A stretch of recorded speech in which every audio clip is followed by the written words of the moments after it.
اقبال کہنے لگے بس 3 کام کر، لمبی نہیں، کوئی لمبی بحث نہیں، کوئی فلسفہ، صرف 3 کام کر، سبق پھر پڑھ صداقت کا، عدالت کا اور شجاعت کا۔ اس شعر کو بھی بعض لوگ غلط پڑھتے ہیں۔ صرف 3 چیزیں، سبق پھر پڑھ صداقت کا، عدالت کا، شجاعت کا، کوئی لمبی بات نہیں، ایک تو سچ بولا کر، سچائی کا سبق پڑھایا کر، اور دوسرا عدل کیا کر، اپنی ذات سے شروع کر، اپنے آپ کو قانون کے سامنے پیش کرے، آپ کوئی بھی ہیں قانون کے سامنے۔ کیا رسول پاک علیہ السلام سے بڑھ کر بھی کوئی بڑا عادل ہے؟ لیکن حضور نے تو اپنے ظاہری وصال سے قبر پر منبر پر بیٹھ کر فرمایا تھا میں اللہ کا بندہ ہوں، رب کی بارگاہ میں حاضر ہونے والا ہوں، کسی کو مجھ سے کوئی تکلیف پہنچی ہو تو بدلہ لے سکتا ہے۔ تو اگر حضور فرماتے ہیں تو کیسے بالا تر ہو گیا؟ اپنی ذات سے ہم انصاف کرنا چاہتے ہیں، پر دوسروں کے لیے اپنی ذات سے عدل شروع کریں، اپنی ذات سے۔ اور تیسرا فرمایا شجاعت کا، بزدل والی زندگی نہ گزارو، ساری زندگی اسی رتے میں ہمارا وقت ضائع ہو جاتا ہے، لوگ کیا کہیں گے، لوگ کیا کہیں گے، لوگ کیا کہیں گے، لوگ کیا کہیں گے۔ ایک دوست مجھے پچھلے دن کہنے لگے وہ میرا دل تو بڑا کرتا ہے کہ اب نہ میں بعض چیزوں سے باہر نکل آؤں، پر لوگ کیا کہیں گے۔ تو میں نے ان سے کہا کہ اگر آپ نے یہ کام نہ کریں، آپ لوگوں کی بات مانیں، تو پھر لوگ آپ کو ولی مان جائیں گے۔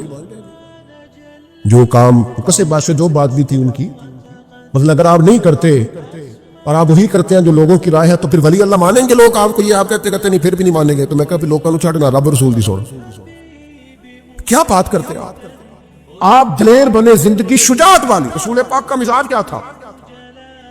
حضرت انس بن مالک رضی اللہ تعالیٰ عنہ ارشاد فرماتے ہیں کہ ایک دن رات کو مدینہ منورہ میں شور کی آواز آئی کسی ایک جانب سے، تو سب لوگ اٹھے اور ایک دوسرے کو اٹھانے لگے، اٹھو اٹھو دیکھو کیا ہوا۔ فرماتے ہیں لوگ جمع ہو رہے تھے، نیزے لا رہے تھے، تلواریں نکال رہے تھے، ہم ابھی تیار ہو رہے تھے، اچانک نظر اٹھی تو اللہ کے رسول علیہ السلام گھوڑے پر بیٹھ کر جدھر ہم جانا چاہ رہے تھے نا شور والی جگہ، حضور ادھر سے واپس آ رہے تھے، اور فرمانے لگے کوئی بات نہیں ڈرنے والی، میں دیکھ آیا ہوں جانور لڑ پڑے تھے آپس میں، اور نیزہ حضور کے دست مبارک۔ اقبال کہتے ہیں کچھ نہ کر، تو کہتا ہے کہ پیسے آئیں گے تو میں امام بنوں گا، قیادت کروں گا، تو کہتا ہے میرے پاس بہت بڑا برادری ازم ہو تو آگے بڑھوں گا، نہیں، سبق پھر پڑھ صداقت کا، عدالت کا، شجاعت کا۔ فرمایا رب پتہ تیرے ساتھ کیا کرے گا، لیا جائے گا تجھ سے کام دنیا کی امامت کا، تو امام بنے گا دنیا کا، بس سچ بولنا، عدل کرنا، دلیر رہنا۔ یہ 3 خوبیاں آج پوری امت کو اس کی ضرورت ہے۔ بہت ساری قوموں پر عذاب اس لیے آئے کہ انہوں نے بعض گناہ کیے تھے، لیکن یہ یاد رکھیے گا کہ عذاب ہمیشہ گناہوں کی وجہ سے نہیں آتے، تکلیفیں ہمیشہ گناہوں کی وجہ سے نہیں آتی۔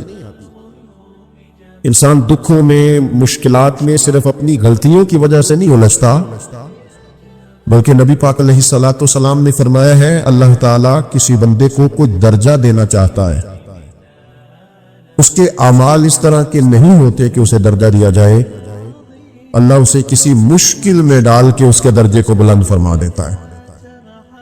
بلندی درجات کے لیے، قرب الہی کے لیے، اللہ تبارک و تعالیٰ کی بارگاہ کی معرفت کے لیے بھی مصائب آتے ہیں۔ اب دیکھیے نا نبی پاک صلی اللہ تعالیٰ علیہ وسلم نے فرمایا سب سے زیادہ تکلیفیں انبیاء پہ آتی ہیں،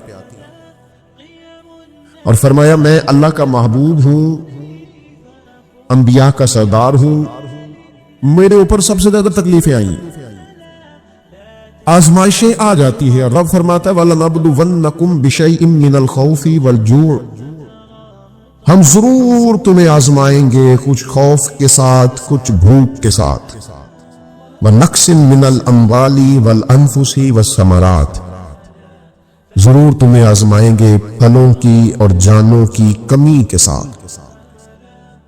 اگر تم اس میں ثابت قدم رہے، شکوے نہ کیے، اپنے رب کی رضا پہ تم راضی رہے، تو وَبَشِّرِ الصَّابِرِينَ، اے محبوب پھر جو میری رضا پہ صبر کرے انہیں میری جنت کی خوشخبری بھی عطا فرما دے۔ ہم تمہیں ضرور آزمائیں گے، خوف بھی، بھوک بھی، مالوں اور جانوں کی کمی بھی۔ مومن کی یہ شان ہوتی ہے کہ وہ کسی بھی موقع پر اپنے رب سے شکوہ نہیں کرتا، کسی بھی حال میں اپنے رب کی شکایت نہیں کرتا۔ نبی کریم علیہ الصلوۃ والسلام نے فرمایا اگر اللہ تعالیٰ کسی بندے کو بیمار کرے اور پھر اس بیماری پر وہ صبر کرے اور آنے والوں سے رب کا شکوہ نہ کرے تو فرمایا اللہ تعالیٰ نے جو گوشت اسے دیا ہوتا ہے اس سے بہتر گوشت اللہ اسے عطا کر دیتا ہے۔ اگر اللہ تعالیٰ کی حکمت غالب ہو اور تقاضا اس بیماری میں اس بندے کے انتقال کے کر جانے کا ہو تو فرمایا پھر اللہ تعالیٰ اسے شہادت کا درجہ عطا فرما دیتا ہے۔ آزمائشیں آ جاتی ہیں، انسان پر مصائب آ جاتے ہیں، دکھ آ جاتے ہیں، تکلیفوں کا سامنا بندے کو کرنا پڑ جاتا ہے۔ اب یہ کہ اس میں اپنے دل کو، اپنی روح کو قرار دیا جائے، اپنے آپ کو اللہ کی رضا پہ کھڑا کیا جائے اور ان حوادث کا مقابلہ کیا جائے، ان چیزوں کو دیکھا جائے اور یہ غور کیا جائے کہ میرا رب اگر اسی بات میں راضی ہے تو یقیناً اس میں اللہ کی کوئی خاص حکمت ہوگی۔ قحط حضرت عمر کے زمانے میں بھی آ گیا تھا، بڑی مشکلات کا سامنا کرنا پڑا۔ تو ان مصائب میں انسان کو تھوڑا سا پہلے تو ہمت کرنی ہے، پھر اس میں کرنے کا جو کام ہے وہ یہ ہے کہ سب سے پہلا کام تو یہ ہے کہ اپنے رب کی بارگاہ میں کھل کے دعا مانگی جائے، اللہ تبارک و تعالیٰ کے حضور التجائیں کی جائیں، دعائیں کی جائیں، رب کریم کو منایا جائے۔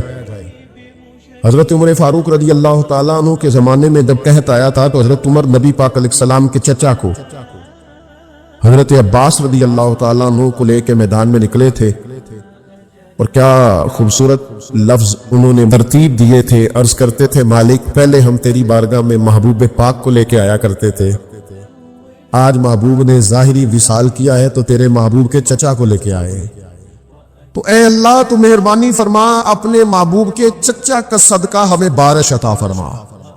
تو بس حضرت عمر نے وہ دعا مانگی، حضرت عباس کو وسیلہ بنایا تو اللہ نے بارش عطا فرما دی۔ اچھا پھر یہ دونوں چیزیں ہمیں حدیث صحیح میں ملتی ہیں۔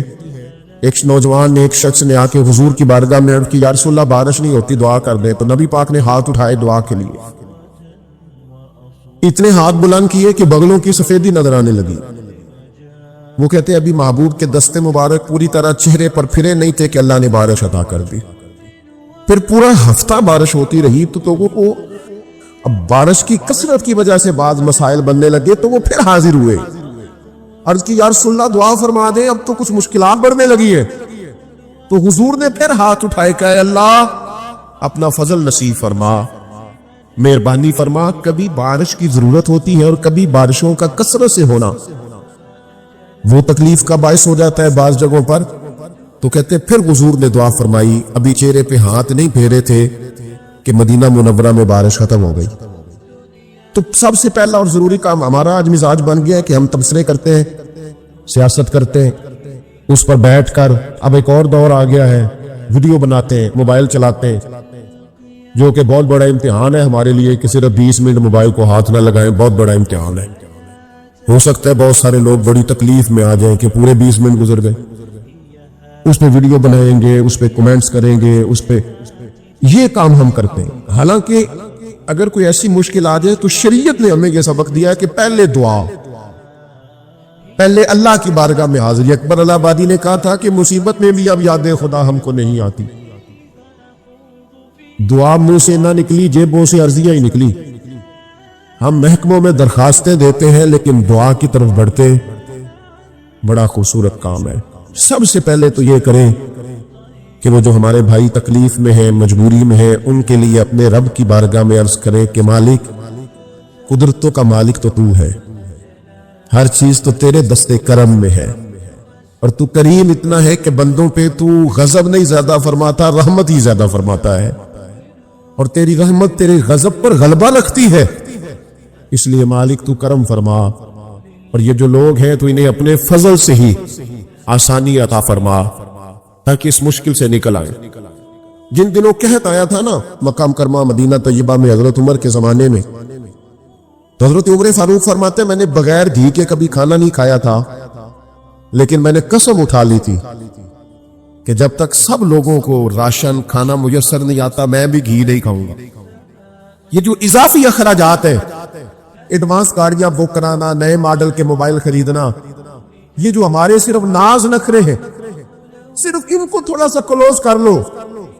عجیب بات ہے نا، عجیب ظلم ہے نا کہ ایک بچہ رات کو اس لیے کھانا نہیں کھا رہا کہ اس کی مرضی کا پکا ہوا نہیں، اور ایک طرف میرے ہی وطن میں اس ویڈیو نے بھی میری چیخیں نکلوا دی، جس میں ایک بیٹی، اور اس کی عمر بھی بالکل اتنی ہے جتنی میری بیٹی کی عمر ہے، اس سے وہ صافی پوچھتا ہے، پاؤں اس کے ننگے ہیں اور پاؤں پہ کیڑے چڑھ رہے ہیں، تو اس سے پوچھتا ہے پتر کیا چاہیے؟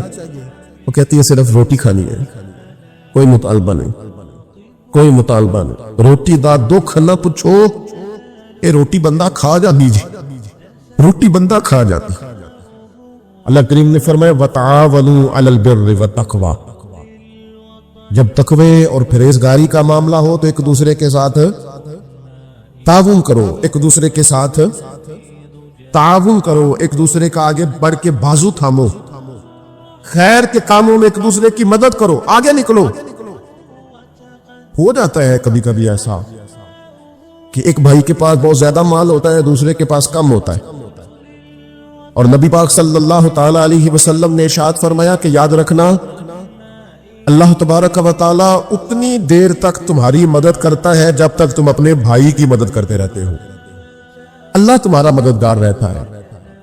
اور یہ جو مسلمان ہوتے ہیں، مومن، کلمہ پڑھنے والے، ان کے بارے میں میرے نبی پاک علیہ السلام نے فرمایا کہ یہ ایک جسم کی مانند ہے، ایک جسم کی طرح ہے۔ مومن ایک جسم کی طرح ہے، جس طرح یہ پورا جسم ہوتا ہے۔ اور حضور نے مثال دے کے بات سمجھائی، فرمایا جسم کا ایک حصہ تکلیف میں ہونا تو سارا جسم اس کا کرب محسوس کرتا ہے، یعنی درد صرف دانت میں ہے لیکن روٹی کھانے کو دل نہیں کرتا، کسی سے بات کرنے کو دل نہیں کرتا، اٹھ کے باہر جانے کو طبیعت نہیں چاہتی، پورا وجود اس کا کرب، اس کی تکلیف محسوس کرتا ہے۔ فرمایا جس طرح ایک جسم کے ایک حصے کو تکلیف ہو، آپ مجھے بتائیے نا، آپ کے دانت میں تکلیف ہے تو کیا کبھی آپ کے دماغ نے کہا ہے کہ ڈاکٹر کے پاس نہیں جانا؟ پیروں نے کہا میں نے نہیں چل کے جانا، یہ تو مسئلہ صرف اور صرف دانت کا ہے، دانت جانے، اس کا کام جانے؟ ایسا ہوتا نہیں۔ دانت میں تکلیف ہوتی ہے تو ذہن منصوبہ بندی کرتا ہے، وہ کہتا ہے یار یہ پتہ کرو دانت کا ڈاکٹر کہاں بیٹھتا ہے، پھر آپ کی زبان ہلتی ہے، معلومات کرتی ہے، پھر آپ کے پیر چل کے وہاں جاتے، اور پھر آپ اپنے دل سے معافی ضمیر وہاں بیان کرتے، پھر آپ اپنا کمایا ہوا سرمایہ خرچ کرتے ہیں۔ بھئی ایک دانت کو تکلیف ہے تو رہنے دو، سارے جسم کو کام میں کیوں لگایا ہے؟ تو معنی یہ ہے کہ جب جسم کا ایک حصہ تکلیف میں ہو، باقی سارے سپورٹ کرتے تاکہ وہ ٹھیک ہو جائیں۔ تو حضور نے فرمایا میرے سارے مومن ایک جسم کی طرح، سارے مکے سے ہجرت کر کے مدینے آئے، گھر بار پیچھے رہ گئے، جائیدادیں پیچھے رہ گئیں، کاروبار پیچھے رہ گئے، حضور نے فرمایا تم بھائی ہو، لیکن وہ صحابہ تھے نا، انہوں نے بھائی اپنے آپ کو صرف تقریروں میں نہیں سمجھا تھا، انہوں نے اپنے آپ کو بھائی صرف محفلوں کے نعروں میں نہیں سمجھا تھا، انہوں نے اپنے آپ کو بھائی صرف ادیب شاعر کی شاعری میں نہیں سمجھا تھا، وہ من سے ان کی آوازیں آتی تھی ہم سچ مچ کے بھائی ہیں، انہوں نے طے کر لیا تھا کہ ہم بھائی ہیں۔ لہذا جب حضور نے کہا نا تمہارے بھائی وہاں سے ہجرت کر کے آئے ہیں تو ان کی مدد کرو، تو پھر انہوں نے صحیح والا بھائی سمجھا، دھاگا رکھ کے اپنا گھر تقسیم کر کے آدھا اپنے بھائی کو دیا، کاروبار بانٹ کے اپنے بھائی کو دیا، جس کے پاس 4 اونٹ تھے اس نے 2 اپنے بھائی کو دے دیے، چلتے کاروباروں میں بھائیوں کو شریک بنا لیا، انہوں نے انہیں اس طرح کر کے رکھا کہ پھر وہ جو مہاجر تھے وہ مہاجر رہے ہی نہیں، انہیں یوں لگا کہ ہم تو ایک گھر سے اپنے دوسرے گھر میں شفٹ ہوئے، انہیں کسی جگہ بھی کوئی تکلیف نہیں آئی۔ لیکن امیر آدمی غریب کو بھائی سمجھنے کو تیار ہوتا نہیں، تگڑا بندہ چھوٹے کے قریب جانے کے لیے راضی ہوتا نہیں، جب تک وہ خاص ذہن نہ بنے جو ذہن ہمیں رسول پاک صلی اللہ علیہ وسلم نے عطا کیا، اتنی دیر تک انسان اس مقام تک پہنچ نہیں سکتا جہاں وہ اپنے بھائی کے لیے خیر کا معاملہ کرے۔ تو ایک تو یہ کہ ہمیں آگے بڑھنا چاہیے، ان لوگوں کو اپنا بھائی جاننا چاہیے۔ چوتھی بات، اسلام کے اندر نا ہر ذی روح کے ساتھ نیکی کرنے کا اجر ہے، ہر تر جگر والے کے ساتھ نیکی کرنے کا ثواب ہے اسلام کے اندر۔ جو تر جگر رکھتا ہے، جس کے وجود میں روح ہے، اس سے نیکی کریں، اجر ملے گا۔ صحیح حدیث میں موجود ہے نا، اور میرا خیال ہے آپ سب کو وہ حدیث آتی ہے کہ نبی پاک علیہ السلام نے فرمایا کہ ساری زندگی گناہ کرنے والی عورت نے کتے کو پانی پلایا تھا تو رب نے بخشی فرما دی۔ کتا حلال جانور بھی نہیں، کتے کو پانی پلایا، ساری زندگی کے گناہ تھے، اللہ نے معاف کر دیا۔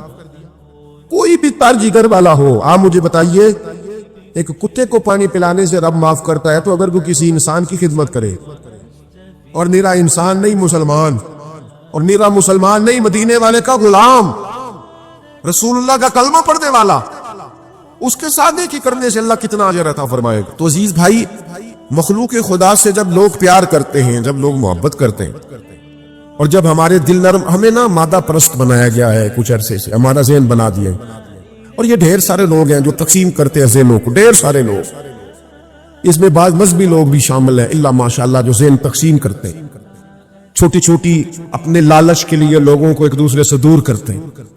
یہ تقسیم کار ہمارا عام حصہ ہے، عام جوز ہے۔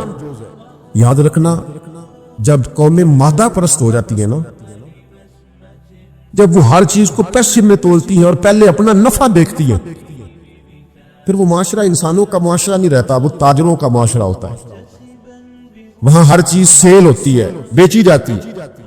دوستو، قلبی طور پر جب دلوں میں گنجائش ہوتی ہے، جب ہمارے دلوں میں وسعت ہوتی ہے، جب ہمیں پیار کرنا آتا ہے، 2 آدمیوں کا کھانا 3 آدمی کھا سکتے ہیں، شرط یہ ہے کہ وہ تیسرے کو بٹھانے کی وسعت رکھتے ہوں۔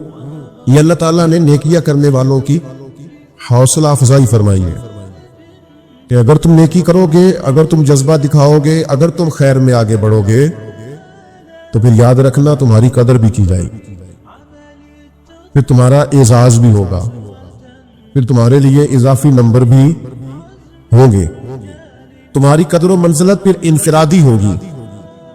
میرے عزیز، حوصلہ افزائی زندگی میں بڑی ضروری ہوتی ہے، حوصلہ شکنی بھی بڑی ضروری ہوتی ہے۔ کوئی غلط کام کرے تو اس کی حوصلہ شکنی کرے، اس کو منع کرے۔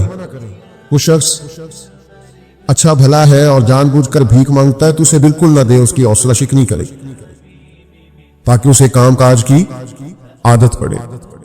لیکن اگر کوئی خیر کا کام کرتا ہے، کوئی اچھا کام کرتا ہے، کوئی بہترین عمل کرتا ہے، تو اس کی حوصلہ افزائی کرے۔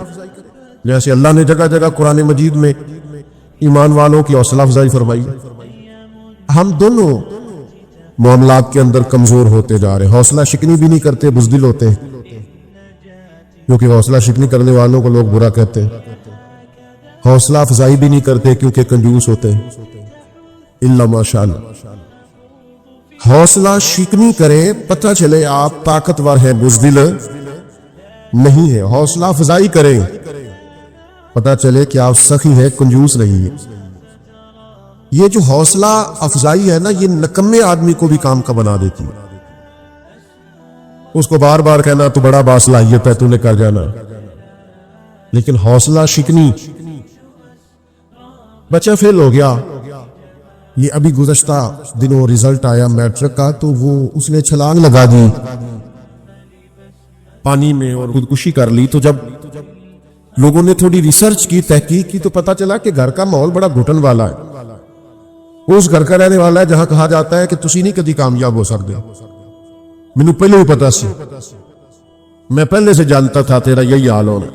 وہ باتوں کی جو چبھن اسے رزلٹ آتے ہی محسوس ہونے لگی۔ سارے بچے ذہین نہیں ہوتے، سب کا حافظہ مضبوط نہیں ہوتا، کمزور بھی ہوتے ہیں بیچارے کئی، اللہ تعالیٰ کی توفیق ہے، پیچھے بھی رہ جاتے ہیں بعض اوقات۔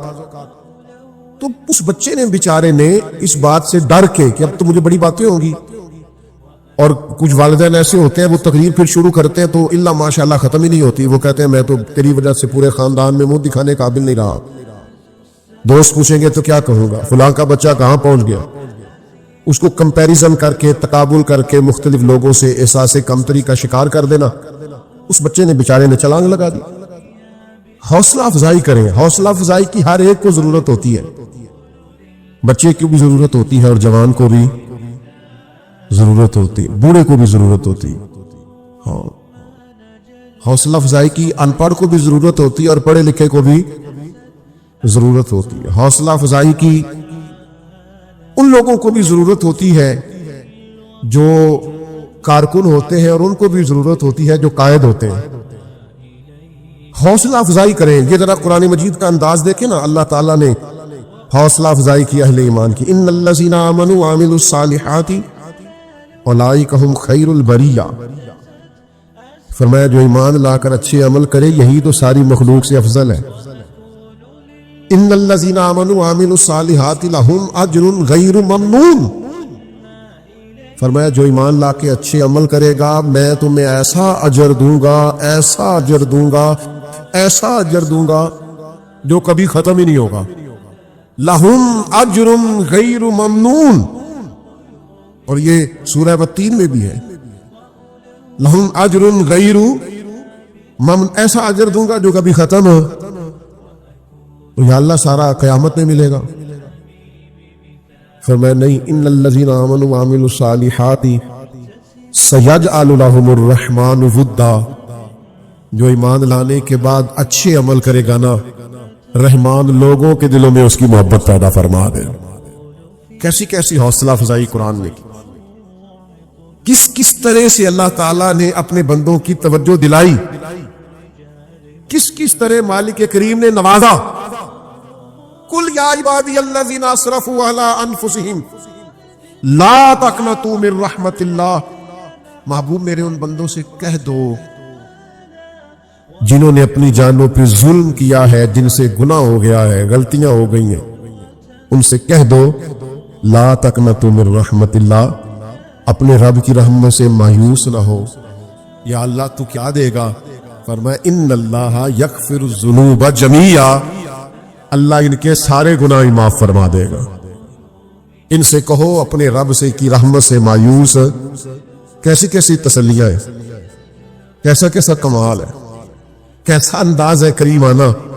لیکن ہمارے ہاں تسلی دینے کا مزاج، حوصلہ افزائی کرنے کی طبیعت ہی نہیں ہوتی.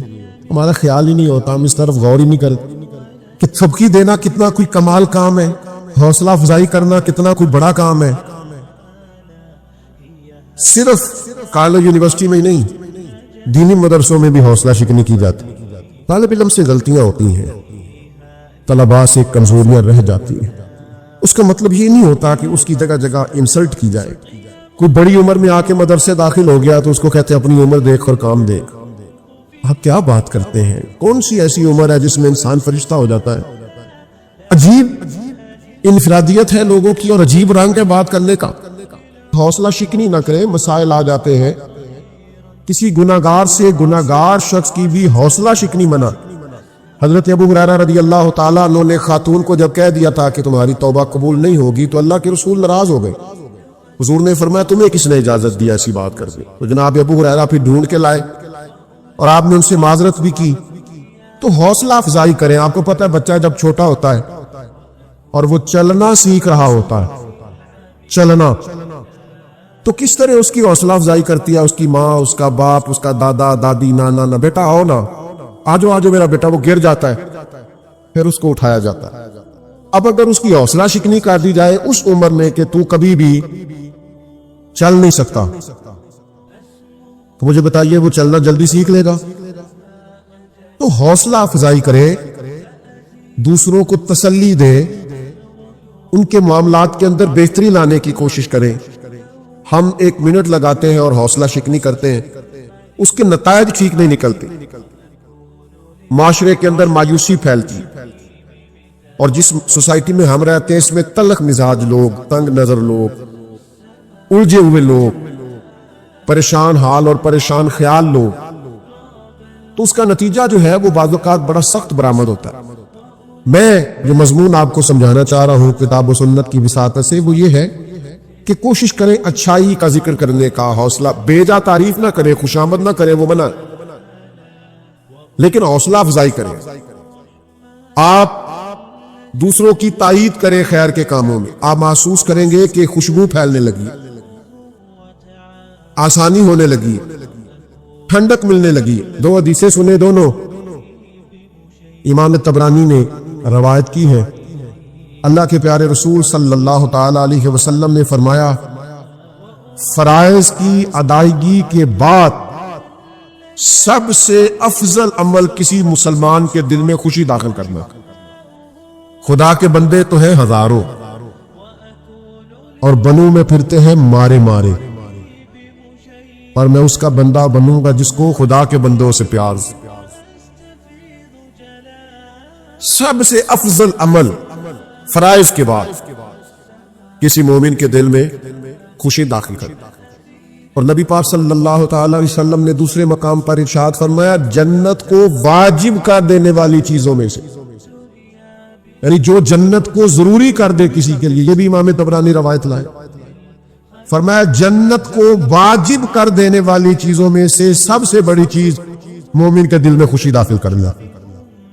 اچھی طرح سمجھ لیں کہ حوصلہ افزائی جب آپ کریں گے، کسی کے دل کو خوش کریں گے، کسی کی طبیعت کو ڈھارس پہنچے گی، آپ محسوس کریں گے کہ وہ شخص آپ کی وجہ سے توانا ہو گیا۔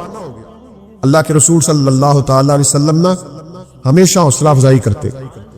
حضرت سعد بن ابی وقاص بڑے بیمار ہو گئے، ہمارے ہاں بھی لوگ تیمارداری کرنے آتے ہیں تو کہتے ہیں اوہو آپ تو بڑے کمزور ہو گئے، اوہو بڑا مسئلہ ہو گیا، وہ بیچارہ اور کمزور ہو جاتا۔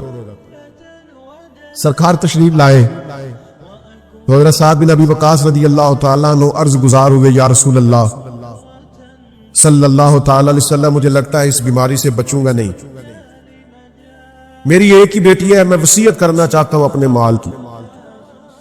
تو نبی پاک علیہ السلام نے نا انہیں مسئلہ بھی بتایا کہ وصیت کیسے کرنی ہے۔ اور سعد پتہ کہ فرمایا سعد کچھ بھی نہیں ہوگا، ابھی تو اللہ تعالیٰ آپ کی وجہ سے اسلام کا فائدہ کرے گا اور کفر کا نقصان کرے گا، ابھی تو بڑا کام کرنا ہے۔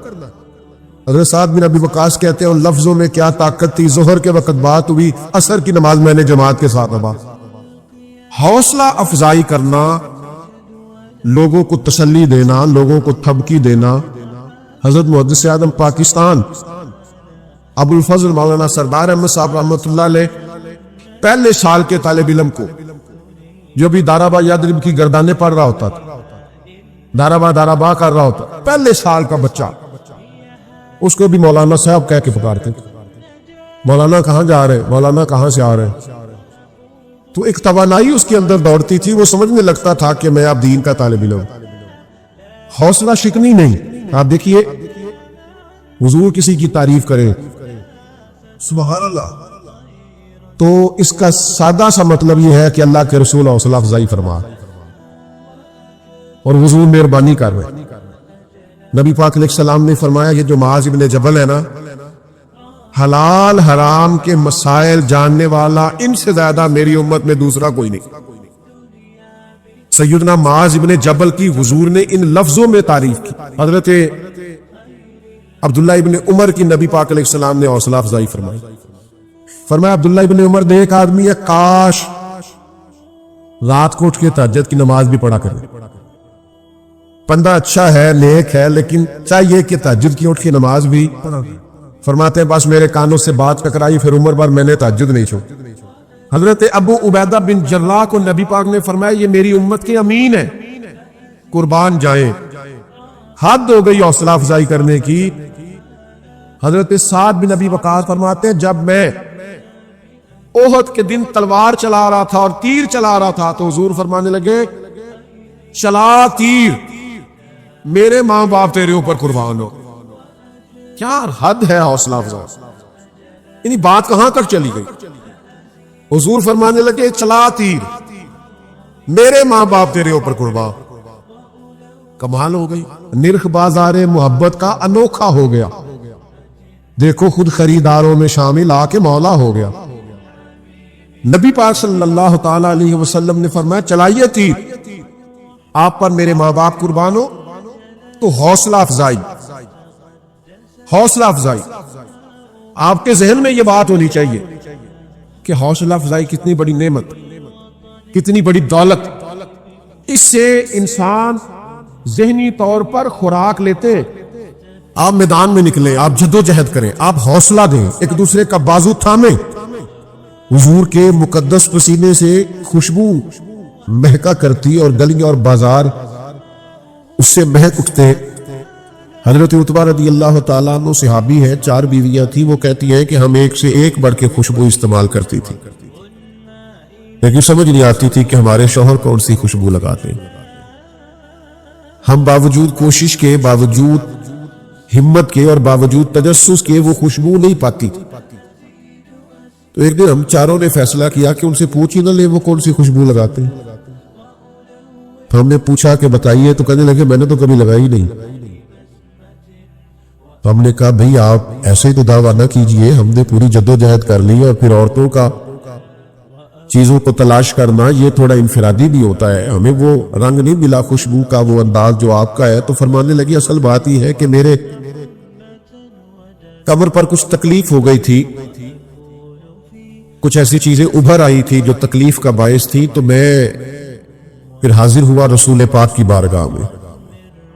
تو نبی کریم علیہ السلام نے فرمایا کرتا ہٹائیے گا. تو میں نے کچھ کرتا ہٹایا تو کریم نے دست مبارک پھیرا, بس ظلمت کو ان کے نور نے کافور کر دیا, جس پر پڑی نظر اسے بھی نور کر دیا.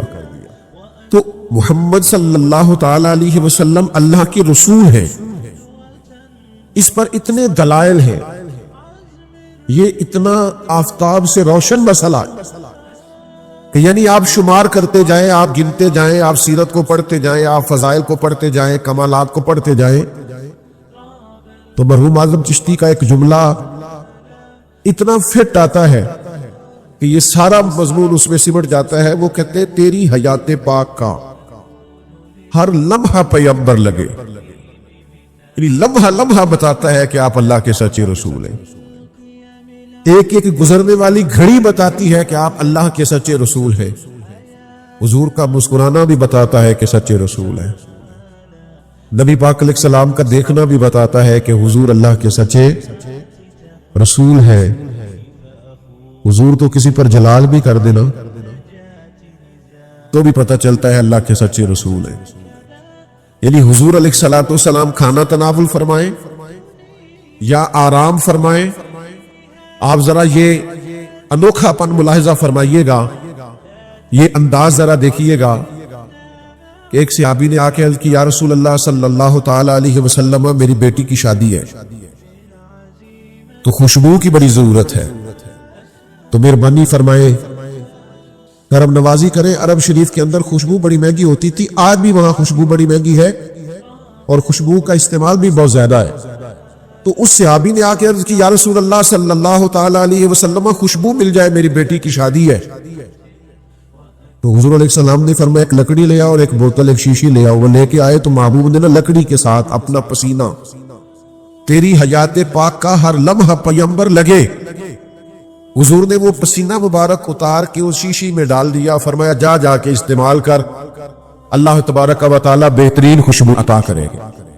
حضور علیہ السلام کا سارا وجود نور, یعنی ہمارے ہاں کسی آدمی کے منہ سے تھوک نکلے یا لعاب نکلے تو لوگ اس سے گھن محسوس کرتے ہیں, جگہ جگہ لکھا ہوتا ہے تھوکنا منع ہے, لیکن نبی کریم اگر لعاب دہن لگا دینا مولا علی کی آنکھوں پر